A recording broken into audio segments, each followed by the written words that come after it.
दोन्ही खडसेंनी घेतली पुण्याच्या पोलीस आयुक्तांची भेट। पती प्रांजल खेवलकर यांच्या अटके प्रकरणात भेट घेतल्याची माहिती।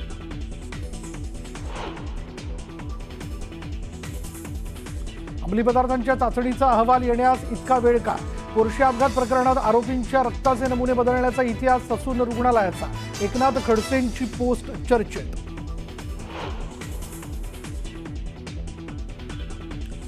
निवडणुकीच्या तोंडावर सर्व वाद बाजूला ठेवा। पक्षीय भांडणामुळेच अनेक पक्ष खड्ड्यात गेले।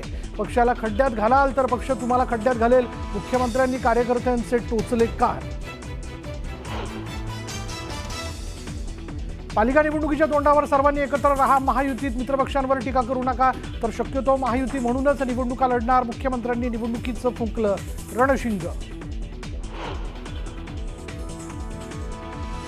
पत्र लिहित राज ठाकरेंकडून काँग्रेसच्या वर्षा गायकवाडांचं अभिनंदन। भाजप खासदार निशिकांत दुबेंना जाब विचारल्याने गायकवाडांचं कौतुक। ऑपरेशन महादेव अंतर्गत पहलगाम हल्ल्यातील 3 दहशतवाद्यांचा खात्मा। पहलगाम हल्ल्याचा मास्टरमाइंड मुसा सुलेमानी ठार। दहशतवादी अबू हमजा आणि यासिरचाही खात्मा।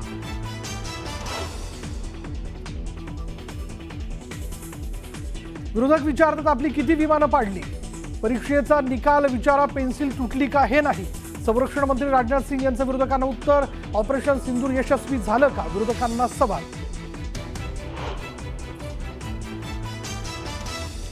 ऑपरेशन सिंदूर सुरू असताना लष्कराला का रोखलं? आमच्यामुळे पाक गुडघ्यावर आला, हे ट्रम्प समोर बोला। ठाकरेंच्या पक्षाचे खासदार अरविंद सावंत लोकसभेत आक्रमक।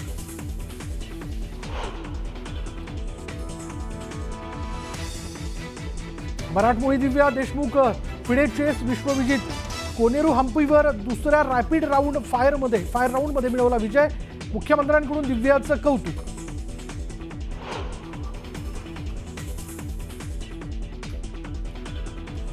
साताऱ्यात जमीन गावातील नागरिकांची पुलाभावी परवड। लोखंडी खांब टाकून प्रवास। गेल्या 30 वर्षांपासून सरकार दरबारी पुलाची मागणी।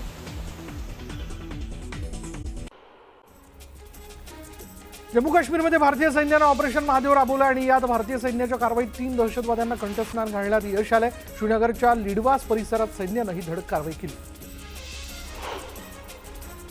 ऑपरेशन महादेव अंतर्गत पहलगाम हल्ल्यातील 3 दहशतवाद्यांचा खात्मा करण्यात आलाय। पहलगाम हल्ल्याचा मास्टरमाइंड मुसा सुलेमानी ठार झालाय। दहशतवादी अबू हमजा आणि यासिरचाही खात्मा करण्यात आला। विरोधक विचारतात आपली किती विमानं पडली? परीक्षेचा निकाल विचारा, पेन्सिल तुटली का हे नाही। संरक्षण मंत्री राजनाथ सिंग यांनी विरोधकांना उत्तर दिलं। ऑपरेशन सिंदूर यशस्वी झालं का हा विरोधकांनी सवाल केला।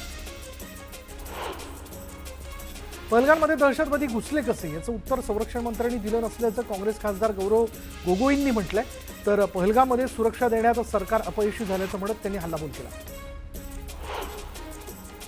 काँग्रेसचे ज्येष्ठ नेते सुरेश वरपुडकर भाजपमध्ये प्रवेश करणार आहेत। उद्या मुंबईत पक्षप्रवेश सोहळा पार पडणार आहे आणि यामुळे परभणी जिल्ह्यात काँग्रेसला हा मोठा धक्का मानला जातोय।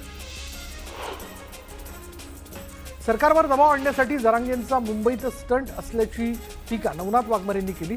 तर जरांगेंसोबत 5%ही समाज राहिलेला नसल्याचंही त्यांनी म्हटलं। मंत्री माणिकराव कोकाटेंना मंत्रिपदावरून हटवण्याची मागणी शरद पवारांनी राष्ट्रवादी काँग्रेसकडे केली आहे आणि यासाठी रायगड जिल्हाधिकाऱ्यांच्या कार्यालयात पदाधिकाऱ्यांनी निवेदनही दिलं। नाफेड कांदा खरेदी उद्यापासून बंद असणार आहे आणि यामुळे शेतकऱ्यांनी संताप व्यक्त केला। नोंदणी केलेल्या शेतकऱ्यांची खरेदी बाकी असल्यानं शेतकऱ्यांमध्ये चिंतेचं वातावरण आहे। खरेदीसाठी मुदतवाढ देण्याची मागणी शेतकऱ्यांनी केली। वडवणी तालुक्यातील हरिश्चंद्र पिंपरी जिल्हा परिषदेच्या शाळेची दुरवस्था झाली आणि यामुळे विद्यार्थ्यांना जीव मुठीत घेऊन ज्ञानार्जनाचे धडे घ्यावे लागत आहेत। तातडीनं शाळा दुरुस्त करण्याची मागणी विद्यार्थ्यांच्या पालकांनी केली आहे। बारामतीच्या महात्मा फुले चौकातील आंदोलनाची प्रशासनानं दखल घेतली। आंदोलकांच्या या मागण्या प्रशासनाने मान्य केलेल्या आहेत। रहदारीच्या ठिकाणी पोलीस कर्मचाऱ्याची नियुक्ती आवश्यक आहे आणि या ठिकाणी गतिरोधक बसवले जाणार आहे। नागपूरमध्ये क्षमतेपेक्षा जास्त विद्यार्थ्यांची वाहतूक करणाऱ्या स्कूल व्हॅनवर पोलिसांनी कारवाई केली। कारवाई करत पोलिसांनी वाहन चालकांना दंड आकारला। पनवेल अलिबाग एसटी बसला अपघात झालाय। ब्रेक फेल झाल्यानं एसटी बस थेट घरात घुसली। सुदैवाने यात कोणतीही जीवितहानी झालेली नाही।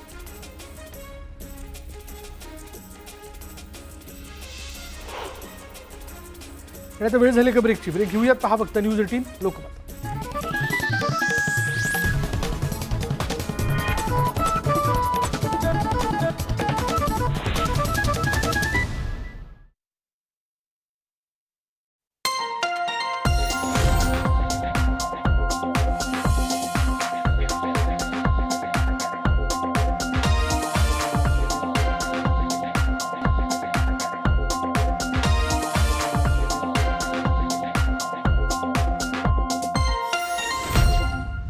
ही प्रकाशाची वाट चाल, रमणीय आहे, रमणीय आहे.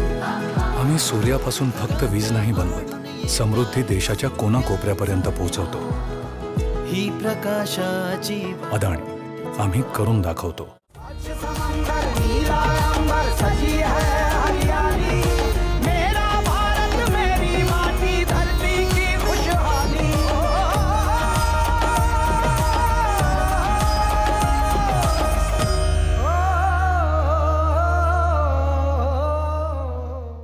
किती चहा शोधले बाई, चांगला चहाच मिळत नाही. आमच्याकडे सुद्धा हाच प्रॉब्लेम आहे.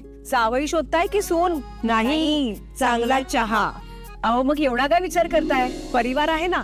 परिवारासाठीच शोधतोय. हा घ्या तुम्हाला हवा तसं चहा, तीच गुणवत्ता आणि तोच विश्वास. माझा चहा, माझा परिवार. Oh my god Sachin sir, sir मी तुमचा बिगेस्ट फॅन आहे. तुमचा डुप्लिकेट सुद्धा इथे. काय कोइन्सिडन्स आहे. एक सेल्फी. मिस्टर तेंडुलकर, तुमची गाडी आली आहे. कॅटरॅक्ट जितकं वाढेल दृष्टी तितकी कमी होईल. डॉक्टर अगरवाल्स आय हॉस्पिटलमध्ये आजच अपॉइंटमेंट बुक करा. 28 ते 30 जुलै. कुणाच्या रात्री या प्रियाकडून पैसे मागायला मी आश्रमात गेले होते. गोळी या साक्षीने झाडली आहे.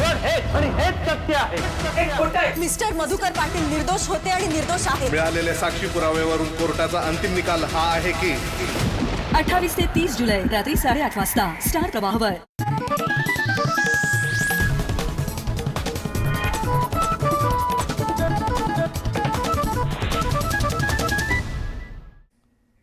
आणि आता ब्रेक नंतर आणखीन एक ब्रेकिंग न्यूज अशी आहे की डॉक्टर खेवलकर यांचा वैद्यकीय अहवाल आला असल्याचं काही वृत्तवाहिन्यांच्या माध्यमातून कळालं. इथे एक साधा प्रश्न पडतोय की मद्य सेवनाच्या चाचणीचा अहवाल इतक्या म्हणजे तात्परतेने येतो, तो माध्यमांमध्ये प्रसिद्ध होतो, मग अंमली पदार्थांच्या चाचणीचा अहवाल येण्यास इतका वेळ का लागतोय? मागच्या वर्षी पुण्यात जे पोर्शे अपघात प्रकरण झालं होतं त्यात आरोपीच्या रक्ताचे नमुने बदलण्याचा इतिहास या ससून रुग्णालयाला लाभलाय आणि याची सहज आठवण झाली. त्यामुळे डॉक्टर खेवलकर यांच्या अंमली पदार्थांच्या सेवनाच्या चाचणीचा अहवाल तर बदलला जाणार नाही ना, अशी शंका उपस्थित होते. असं या ठिकाणी म्हटलं जात आहे.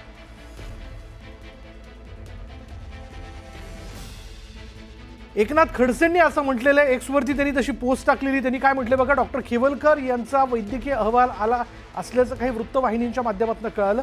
इथे एक साधा प्रश्न पडतोय की मद्य सेवनाच्या चाचणीचा अहवाल इतका तत्परतेने येतो, तो माध्यमांमध्ये प्रसिद्ध होतो, मग अंमली पदार्थांच्या चाचणीचा अहवाल येण्यास इतका वेळ का लागतोय? मागच्या वर्षी पुण्यात जे पोर्शे अपघात प्रकरण झालं होतं त्यात आरोपीच्या रक्ताचे नमुने बदलण्याचा इतिहास या ससून रुग्णालयाला लाभलेला आहे आणि याची सहज आठवण झाली. त्यामुळे डॉक्टर खेवलकर यांच्या अंमली पदार्थांच्या सेवनाच्या चाचणीचा अहवाल तर बदलला जाणार नाही ना, अशी शंका उपस्थित होते. असं एकनाथ खडसेंनी एक्सवरती पोस्ट करत म्हटलंय.